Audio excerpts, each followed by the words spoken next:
Kembali lagi di YouTube channel Keponi dan kali ini kita akan melakukan review terhadap sebuah smartphone yang sudah saya pakai kira-kira kurang lebih 2 minggu ke belakang.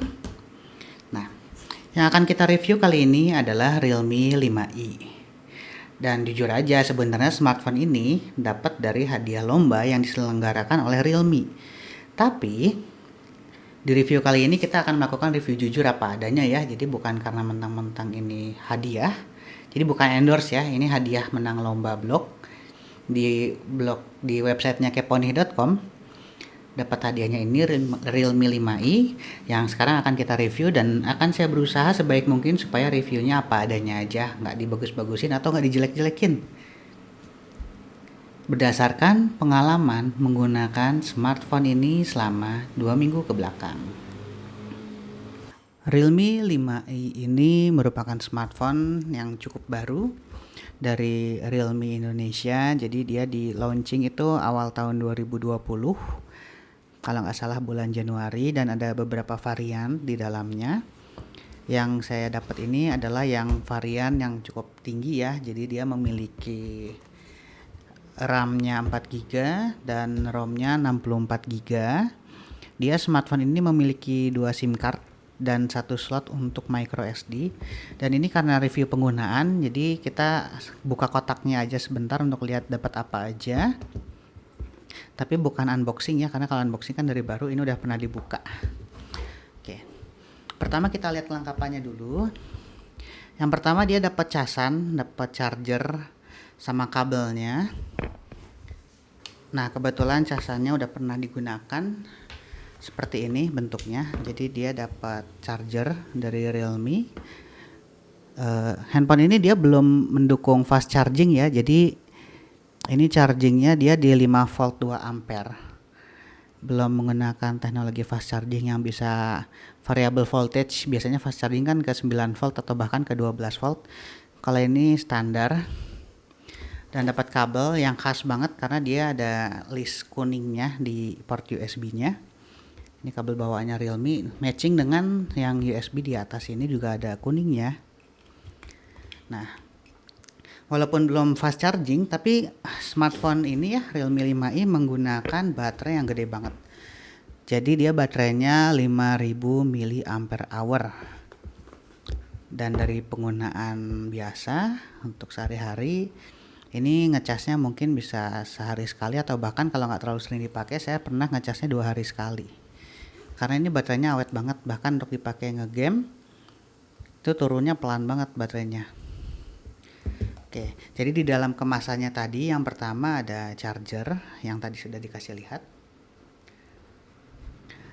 Lalu ada ini leaflet user manual. Ada kertas-kertas biasa untuk garansi petunjuk penggunaan singkat yang sebenarnya mungkin udah jarang orang baca. Lalu ada dikasih untuk buka SIM tray-nya. Lalu ada plastik-plastik dan udah gitu udah. Jadi di paket penjualannya ini tidak memberikan headset. Jadi headset harus beli sendiri terpisah. Begitu. Jadi untuk headsetnya beli sendiri terpisah. Paket penjualannya menyediakannya casan, kabel sama buku-buku ini aja. Tapi kan yang penting handphonenya, ya enggak? Seperti itu. Nah, Realme 5i ini kalau kita bicara tentang spesifikasi, ini dia spesifikasinya sebenarnya cukup gahar ya. Karena dia menggunakan prosesor Snapdragon 665 AIE yang menurut saya sih kenceng banget malah. Lalu dia menggunakan display diagonalnya ini itu 6,5 inci atau sekitar 16,5 cm. Dengan notch-nya di sini dia Realme nyebutnya ini mini drop display. Jadi ada notch kecil di sini untuk kamera. Sedangkan displaynya ini cukup lebar dengan pinggirannya yang nggak terlalu tebal, bawahnya agak tebal sedikit ya dibandingkan dengan atasnya, masih tebal jarak hitam bawahnya ini tapi nggak terlalu mengganggu. Nah, kalau dari bagusnya, tampilan layar ini sebenarnya bagus banget. Cuman dia resolusinya nggak Full HD. Jadi dia resolusinya SD+. Sehingga misalnya kita mau buka YouTube. Misalnya kita menonton YouTube. Oke, coba kita lihat. Ini pas banget lagi ada iklan Realme nih.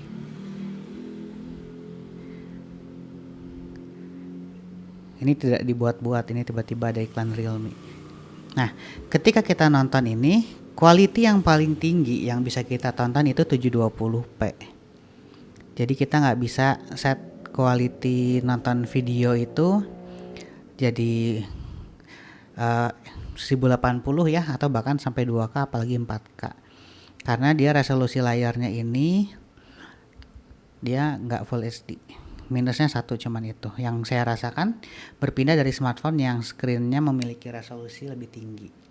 Jadi dia resolusi layar ini 720 dikali 720 dikali 1600 pixel. Dengan kerapatannya itu sekitar 269 pixel per inch. Sebenarnya cukup rapat ya. Karena kalau kita lihat biasa ini kayak ada lingkaran, di tulisan segala macam itu jernih. Si pixel edge-nya nggak kelihatan, nggak terlalu gimana. Jadi layarnya sebenarnya bagus, cuman nggak menawarkan resolusi yang lebih tinggi dari 720p. Seperti itu. Mungkin kalau penggila film akan lebih cocok ngambil seri Realme yang di atasnya. Tapi kalau untuk saya pribadi ini udah lebih dari cukup. Nah, yang juara dari smartphone ini adalah adanya ultra wide dan quad kamera. Jadi di belakang sini kameranya ada 4. Tapi sebelum ke kamera kita bisa lihat di sini ini ada kayak efek garis-garis ya. Ini emang dia si bodi belakangnya tekstur. Bodi belakangnya ada teksturnya jadi menimbulkan kesan. Nah, itu kalau dilihat ya kondisi cahayanya berubah. Si smartphone ini dia pola belakangnya juga ikutan kayak berubah-ubah gitu.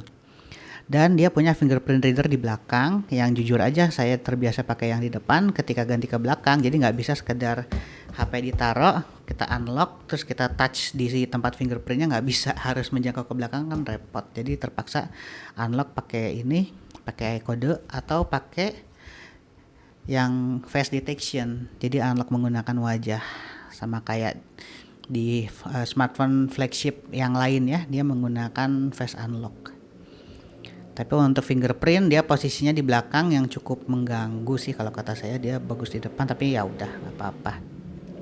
Lalu di belakang ini ada kamera, ada 4. Ini ada kamera yang normal, terus ada kamera yang zoom, terus ada yang ultra wide. Jadi dia memiliki keunggulan, salah satunya adalah ada kamera ultra wide yang bisa kita lihat, nanti ada contoh fotonya. Lalu ada kamera makro ya, super makro atau apa gitu. Jadi kalau kita buka aplikasi kameranya di sini, nah kita akan mendapatkan ada yang ultra makro, jadi untuk foto yang dekat sekali. Lalu ada juga untuk kayak slow motion yang ada demonya ini.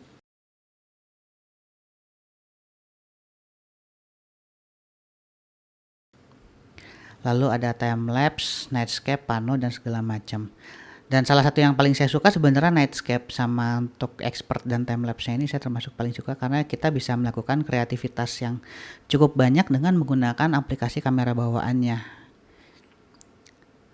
Jadi kalau dengan expert mode-nya ini kita diberikan keleluasaan mau shutter speed-nya berapa, mau ISO-nya berapa, ada white balance untuk warnanya, fokusnya bisa di manual dan sebagainya. Ini salah satu yang paling saya suka.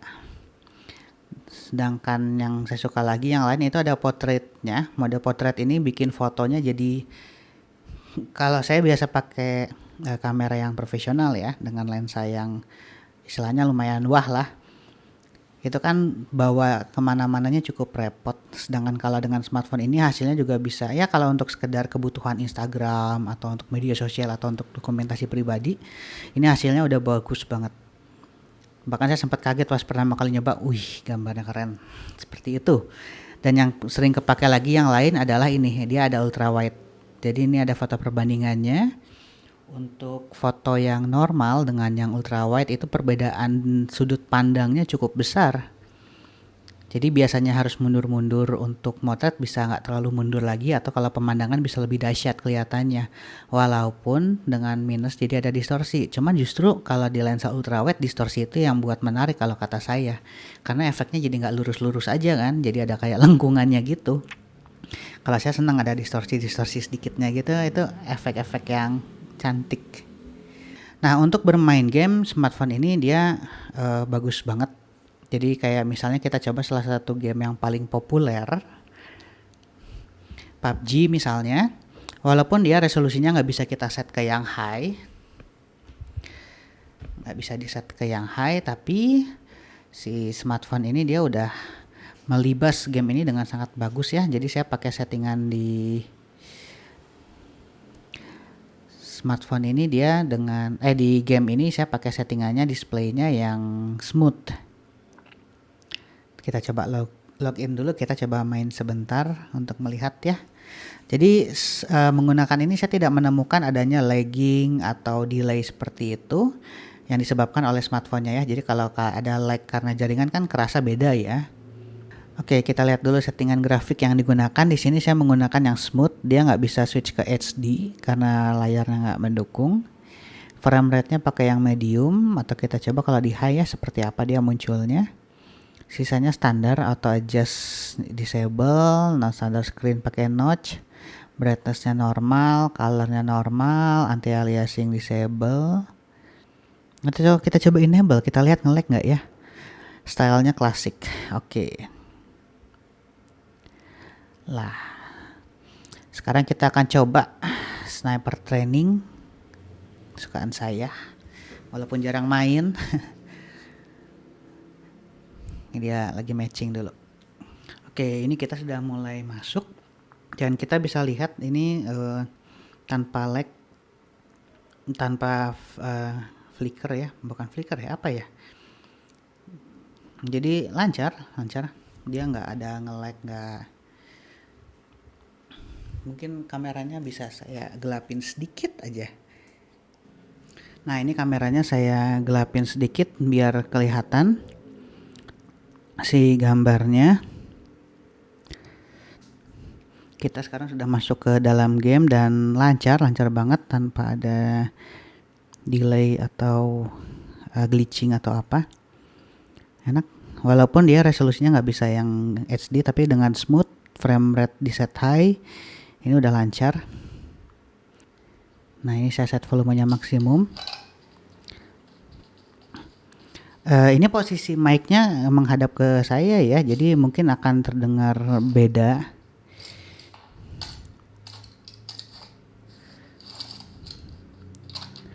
Kita nggak punya scope dong. Bunuh diri ini sih. Waduh, kepencet. Kaget. Pas banget kita di tengah-tengah ini. Kalau PUBG lancar, harusnya main game lain yang sejenis ini juga lancar ya.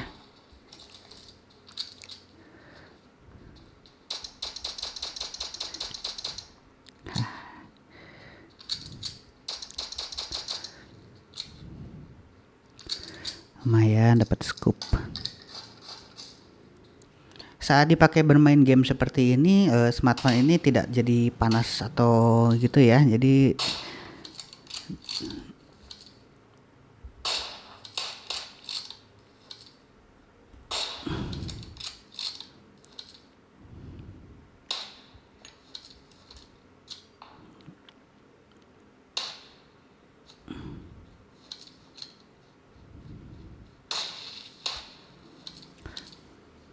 saat dipakai bermain game PUBG atau game-game berat seperti ini, dia nggak jadi terlalu panas smartphone-nya.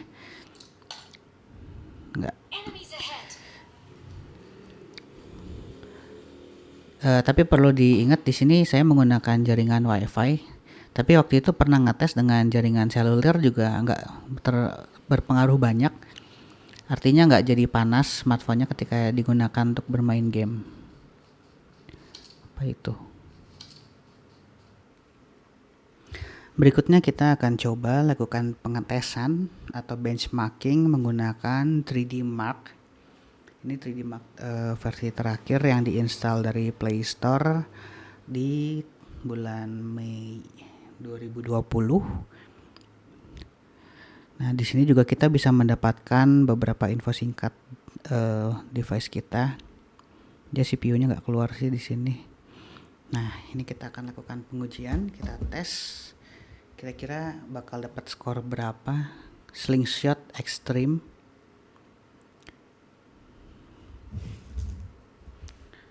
Kita tunggu sampai selesai.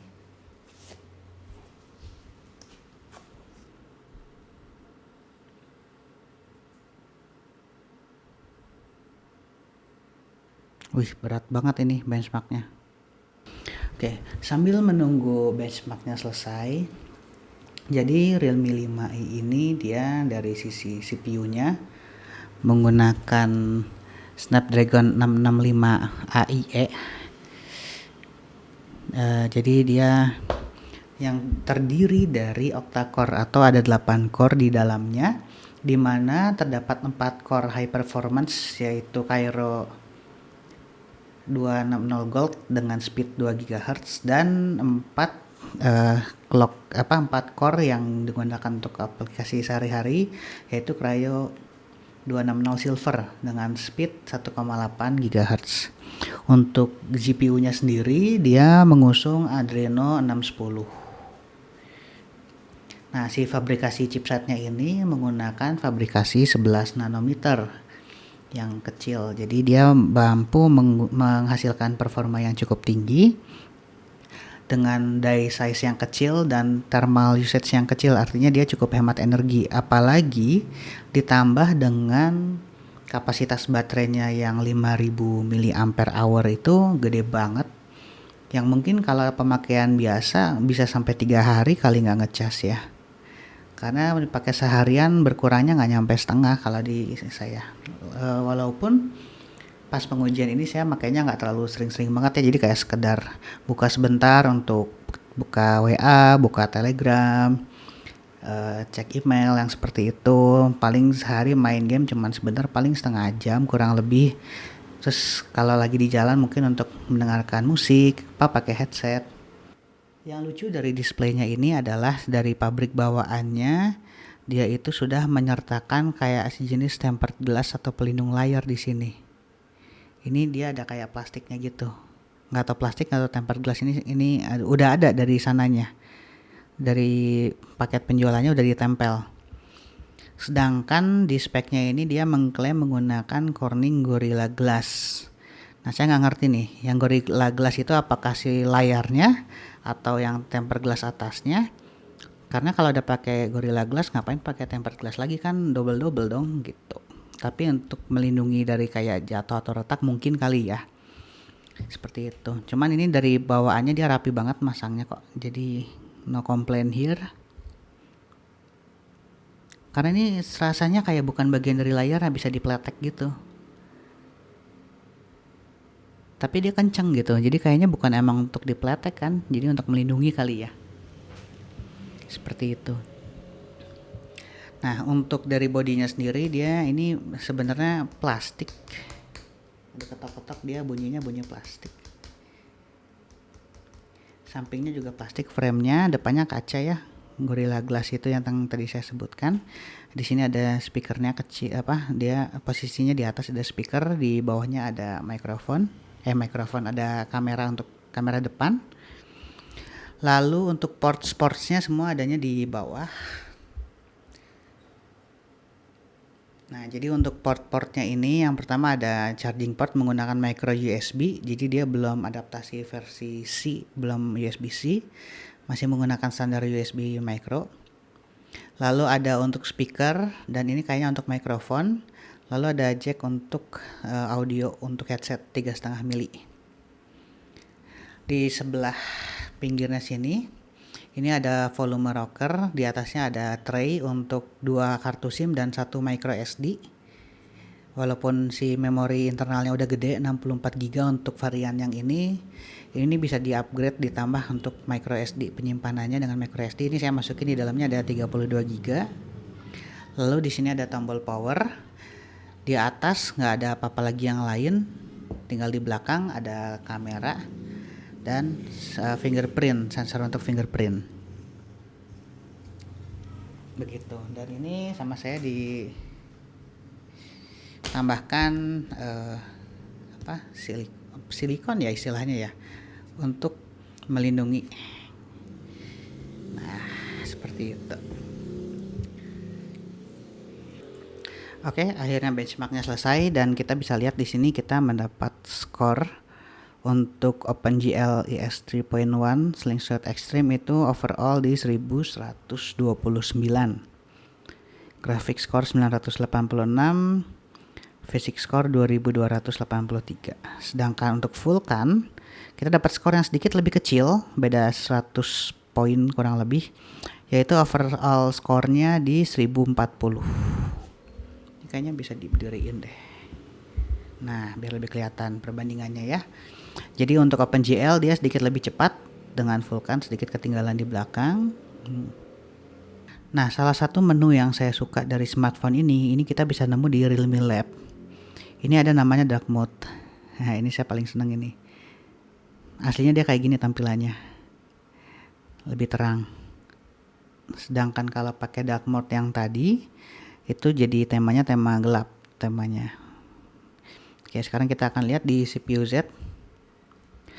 Oke, kita punya prosesornya atau chipsetnya Qualcomm SDM 665 atau nama lainnya adalah Snapdragon 665 AIE. Ada 8 core di dalamnya dengan 2 cluster ya. Arsitekturnya Kryo bacanya 260 dengan clock speed bervariasi dari 300 MHz sampai 2 GHz. GPU-nya menggunakan Adreno 610. Oke. Nah, displaynya sendiri ini modelnya. Jadi Realme 5i ini nama build-nya itu RMX 2030 dengan ukuran layar yang tadi 6,5 inci, 6,52 persisnya. Kerapatan layar 269 dpi, tengah-tengah ya, nggak terlalu rapat tapi nggak longgar juga sampai layarnya nggak nyaman. Jadi ini pas untuk penggunaan sehari-hari. Dia menggunakan RAM-nya yang 4 GB. Lalu ada internal storage-nya yang 64. Nah, ini kenapa kalau sering menggunakan aplikasi benchmark atau aplikasi info seperti ini, total RAM sama internal storage-nya tampak lebih kecil, itu karena biasanya RAM itu terbagi dengan si GPU-nya juga. Jadi yang efektif digunakan untuk sistem itu 2,6 GB, sisanya yang 400 biasanya untuk GPU seperti itu. Sedangkan kalau storage itu biasanya perbedaan konversi di perhitungan, karena 1 MB itu bukan 1000 KB tapi 1024. Jadi ini mah hitungan matematis aja. Tapi dengan storage yang sebesar ini sebenarnya nggak masalah. Berikutnya dia bawaannya menggunakan Android 9 dengan security patch-nya yang terbaru itu di April 2020. Jadi masih sering banyak update. Untuk kualitas audionya sendiri ini cukup bagus ya. Jadi smartphone ini dia memiliki speaker yang cukup keras. Kita coba cari lagu yang copyright free.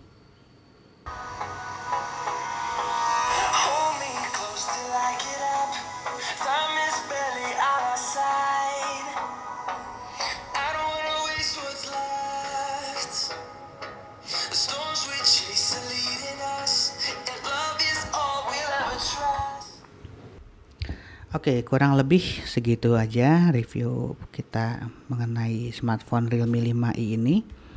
Smartphone yang sudah saya gunakan selama kurang lebih 2 minggu. Apakah worth to buy? Kalau kata saya sangat worth sekali. Karena banyak sekali fiturnya di dalamnya dengan harga yang sangat terjangkau ya. Dengan harga sangat terjangkau ini sekitar 2 jutaan kalau nggak salah.